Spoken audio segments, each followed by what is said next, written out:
I am so excited to talk to you guys today about my book, Mystical Mocktails, 60 non-alcoholic recipes, rituals, and affirmations. My intention for this title is to guide you through how any drink can be an invitation to mindfulness and magic. It has a lot of emphasis on mindful consumption, wellness rituals, energetic herbology, to really help offer a mindful, magical twist on the mocktail movement. Today, I'm going to walk you through the various pieces of this book, what my intention was, how to navigate it, how it's separated out, what you're going to find in each recipe. My hope with this book is to really invite you into the ways that you can make non-alcoholic drink recipes so there can really be an option for everyone at the table. And that way, whether you're sober or whether you're just like the option, you can put together a drink infused with intention. If you have been following me for a while, you know that I make magical drink recipes. I have been making non-alcoholic mocktail versions of each of my recipes since I started. And the reason is because my introduction to the metaphysical scene, into the magical scene, was with AA, the metaphysical store that I worked at. We held AA meetings. My coworkers are sober. So when I got into mixology, I wanted to learn how to make non-alcoholic options of my drink recipes to be mindful for my community. So mocktails have been a big part of my journey, especially because also, you may or may not know, my husband is sober. So this book really comes from a personal space. This is the most creative control I have ever had. I did all the photography myself, and also I was able to get a little more personal. It really allowed me to focus in greater detail onto the intentionality, and there's so much content in here that I have just been wanting to share ever since I became a published author. So this book is super meaningful to me. So that's why Mystical Mocktails. And so I'm really excited to really focus in on this particular area and give you so much knowledge. And I will say for people, if you're someone who still drinks alcohol, you're still going to find a lot of value in this book. As always with my books, I pack so much in there and also empower you to customize things on your own. So if sometimes you drink and sometimes you don't, you can take a lot of these recipes and add alcohol into them if you want to. But the focus here is really on mocktails. So I'm really excited for this. The idea behind the work that I do is a drink can really be a full experience, more than just flavor, more than just sharing. But then when you take that and you layer it into a drink recipe where every ingredient, we're aligning it to an intention, right? How you want to feel, where you're at in life, and you imbibe that and your body breaks that down. That's just brimming with magic. You're infusing your body with that energy. It's such a powerful potential. Alcohol is also not for everyone, and it's so important to be intentional. So mocktails are really aligned to the sense of well-being, right? Wanting to be intentional about what we're drinking in and still having that elevated experience. So what are you going to find inside this book? Let's start there. These recipes are aligned to an intention. There's seasonal inspiration. Now, for each recipe, there are 3 affirmations to sit by, so you can really imbibe the intention, make a whole experience of it. And there are also 10 mindful spirituality rituals. They're kind of like these extra sections in the book that really focus in on an area such as, making magical ice cubes, aligning, the salt you put in your drink or, on the rim of your drink into align that to a salt bath. Really these deep dives that empower you with how you can take any recipe and align it to more of a ritual. There's also a beyond the glass section with each recipe. Now this is to really expand the magic of the recipe outside of the glass. That's why it's called Beyond the Glass. So it'll help you further explore the potential of each drink and apply it really to your life at large. Now that being said, I know with classic recipe books, the temptation is to always just jump to the recipes. And listen, I accounted for that. If that is you, well, I don't know if that was you, you'd be really watching this video because this is kind of in depth. To get the best out of the book, I do recommend you read the front matter. That being said, there's like one front matter chapter you should read. It would be chapter 3. Let me walk you through actually how it's broken down. So I'm going to break down to each section so you can know what's in there.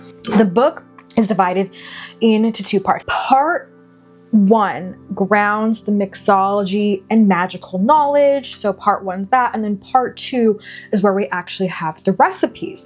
Now, part 1 is divided into 4 chapters. We have myths, magic, and mixology. This really dives into the sacred history of non-alcoholic drinks and really helps you reflect on the magic and meaning, but also the ritual of non-alcoholic drinks. And it also relates to a lot of the recipes I use in part 2. The thread connect. Chapter 2 is magic in every cup. This really walks you through, first of all, like defining a mocktail, also how mocktails are related to self-care, a little bit the modern mocktail movement, and then thereby how they can be aligned to magical rituals for self-care and well-being. So it kind of ties everything together. Chapter 3 is what you need to make a magical mocktail. I put all of the mixology information and research I have done that will equip you to not just make the recipes in the book, but also feel empowered on substituting things and also making your own recipes. We talk about navigating non-alcoholic spirits. We talk about the various syrups and sweeteners, the various citruses from both a mixology and magical perspective, how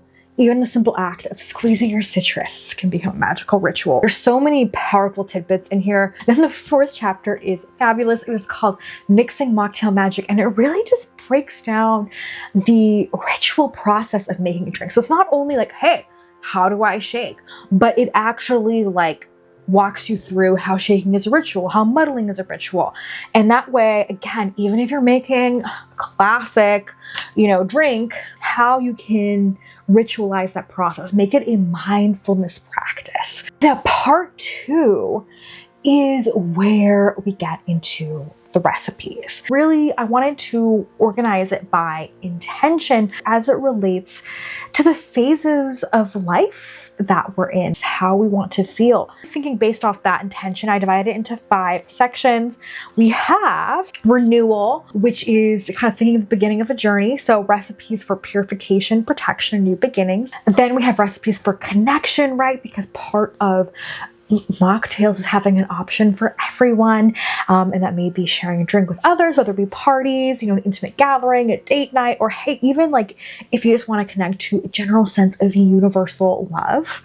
Then there's well-being and wellness. So we've got some recipes just inspired by wanting to feel better, self-care, well-being, all of that. We have recipes for insight. Maybe you're doing a moon ritual. Maybe you're wanting to connect to your guides for some spiritual guidance. Finally, we've gone through all these other phases. Manifestation, when we want to put out those good vibes, bring in the blessings. There's recipes for money, for focus, if we're getting down to business, for opening roads. Between all of these recipe chapters, there are 10 breakout sections, as I mentioned earlier, but just to go over it again, that dive deeper into a particular area of how you can attune any drink to a ritual. I wanted it to be that you could take magic and inspiration from any of these drinks and really create a full ritual experience for wherever you're at in life, because that's the purpose of this book, is the intentionality of it all,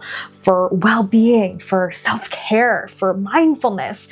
At the back, we have the appendix. And the appendix has a few different elements. One part is the preparation section, which will walk you like a great quick reference on, hey, how do I make the lavender agave syrup that Julia uses. Really simple, really easy. I wanted a referenceable section that will walk you through the particular preparations that I use, the proper preparations for the tea, so it's not too watery, so you can just quick and easy reference it. Then also a couple of recommendations in the appendix of like, here's drinks for the winter solstice or the equinox or whatever it is, and then also for the moons, the various seasonal moons. And the benefit of that is in the table of contents, it lists the page number for each recipe. So in the appendix, you can see your recipe options, and then also per the TOC know exactly what page that recipe is going to be on. And there's also an herbology section where it dives more into each ingredient, as each ingredient has multiple intentional energetic associations. So the herbology section is meant to be a reference of most of or the ingredients that are used in the book. I have a couple of questions from Patreon members. So we have Callie asking specifically the most out of the book, what 3 non-alcoholic spirits I most suggest. Non-alcoholic spirits are optional. See what recipes are resonating with you the most and see what non-alcoholic spirits I suggest for that. If you were to invest in something, I have my favorites. I actually would really suggest non-alcoholic sparkling wine. Usually it's de-alcoholized or alcohol removed. I've tasted so many fabulous non-alcoholic sparkling white wines. I think that's worth it. It's usually like $10. You can get it online if you go to your grocery store. In my area, I can find there's like a non-alcoholic section in the spirit section, so I can get it pretty easily personally, or you can order online. So that's one I really recommend. But beyond the non-alcoholic sparkling wine, you know what? I would really also suggest getting non-alcoholic lavender bitters. I know this isn't like a non-alcoholic spirit, but I think about an ingredient that I like a lot, the lavender bitters from All the Bitter. I also have a couple of favorites. I don't know how much I use them in the books because there's really nothing that I use more than something else, but I have my top suggestions as far as my favorites. I love Liar's Orange Sec. Love it. Their non-alcoholic rendition of triple sec. It is so beautiful. You can have it just with soda water. I love Beckett's non-alcoholic coconut rum. Oh my God. You add that to the Moon Goddess Colada, or the Magical Margaritas in here. I don't use it a lot throughout the book, but it is one of my favorites. Also, what I love about Beckett's is that they create smaller bottles. So compared to a lot of non-alcoholic spirits, you have to invest $40-$30 in a big bottle you're not sure you're gonna like because they all taste so different. I love Beckett's because they get the small bottles. It's like a small approachable bottle. You don't have to spend $30-$40. You get a taste of something, see if you like it, learn how to use it, and it's an approachable price point. So I love them for that reason. So there are some recipes that use non-alcoholic amaretto, and I give you the option for a lot of these to use an almond extract, but I do find when I'm using non-alcoholic amaretto, it just does something. Those would be my core favorites that I think would help you really get the best of the book. But if you are kind of thinking about something, leave a comment on one of my posts and I'll see it and I'll respond to it. Okay, Jen says, I am looking for interesting recipes and flavor combos that don't always rely on seltzer as a filler for volume. I did attend a seminar where they use tea, shrubs, etc. in the mocktail. I think it's challenging to make up the volume that the alcohol takes up. So I am looking forward to seeing how you create and gain inspiration.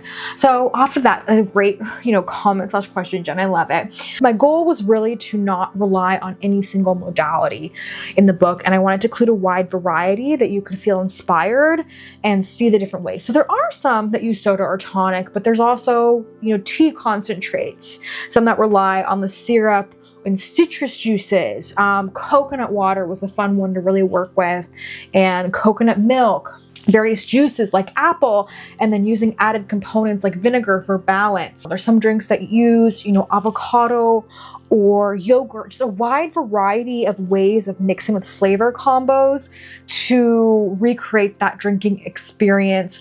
So there's a lot of different ones that I use. And so I wouldn't say that one overpowers the rest in the book. They're all kind of individual. So let me know if you have any other questions. Put them down below. Maybe I can do a follow-up video. I think there's so much more I can talk about. This really comes from the heart. I'm just curious if it's going to come across to you that way. Let me know. This book has been a dream come true, and have my own photography on a cover, and a lot of that's because of my publisher. So thank you, Amber Lotus. Thank you so much, you guys, for joining me. Stay tuned on all the cool stuff coming up in the space. It really helps me out because the more you engage with me on YouTube, the more I'm going to be here. And I really want to dive deep with you guys into this stuff. And if you want to connect with me more and get continuing education, Patreon is the space to do that. It helps support the work I do. I can share more behind the scenes. Links to everything I mentioned, where to get the book, everything will be down below. And don't forget to like, subscribe, and let me know your questions. And I just appreciate you taking the time to be here with me. And I can't wait to share the last with you through the magic of Mystical Mocktails. Na zdrowie!